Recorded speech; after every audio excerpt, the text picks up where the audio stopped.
students, how are we doing today? Welcome to your class on literacy. Now we're going to teach you how to read. If you don't know what that word means, you probably shouldn't be here. Yeah. What's the word learn read? Okay, so the first thing we have to do when learning to read is pick our reading material. Now we have plenty of really famous books to choose from. We're going to try to find which one's best for our audience. So let's go. So the Foot Book. What is our decision?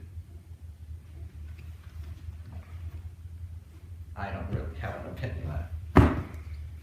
We have all these books by Dr. Suez. Now, very famous Egyptian author. Yes, born British. Born British, that's true. Was once thought about being in Israel for about a year. Roughly a whole year. Yes. Dr. Suez, quite an Egyptian legend. The Catcher in the Rye. I don't know what a rye is. How do you catch it?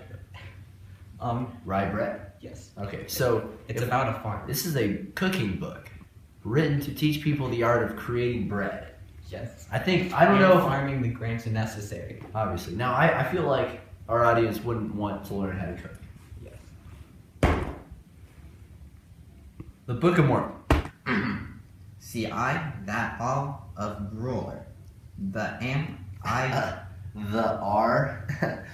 Oh, I'm sorry, I didn't see you. You must have caught us halfway through our class. As we're learning to read with a great book called Turtle.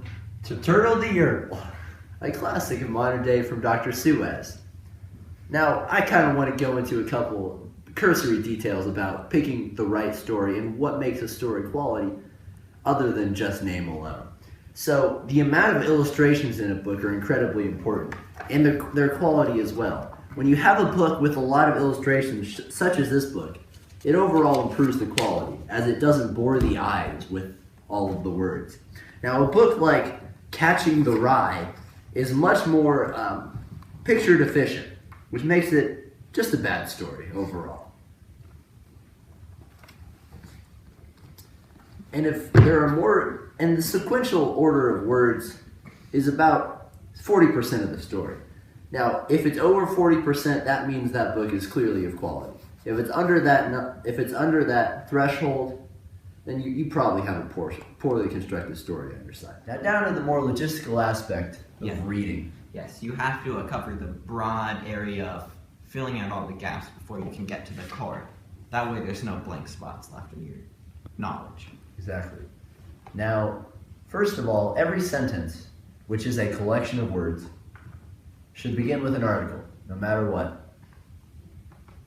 And then the vowels only are there to support consonants? Consonants, Oh. I think he meant to say.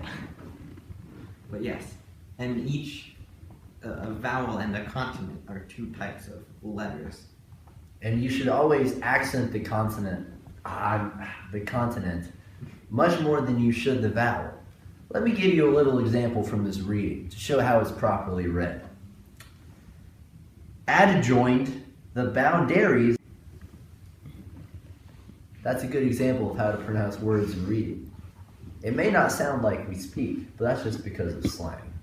Yes. So, when you're trying to sound out a word, you have to start at the beginning. Most people don't even realize this. You'll be one of the few that actually know how to sound out a word correctly.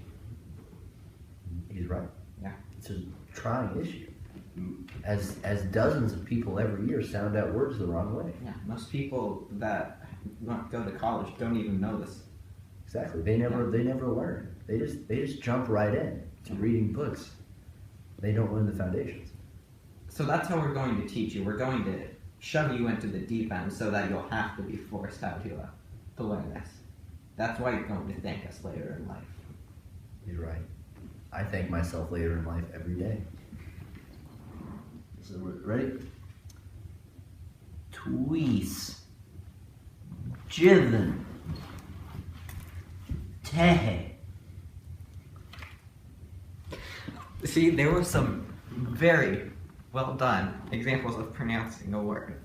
I can show you how to do it incorrectly, because if you know how to do it incorrectly, then you'll obviously do it correctly. So, of course, you don't want to actually think about it. So, if I think about how to pronounce this word, Ezra Taft, I sound like a complete fool. But if I just go at it with nothing planning, it's Ezra Taft. Correct. So that's clearly the correct way to pronounce that word.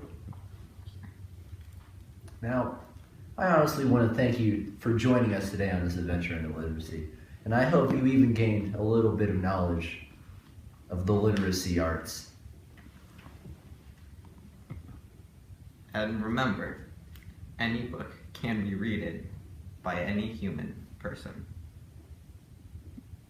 Thank you. Class dismissed.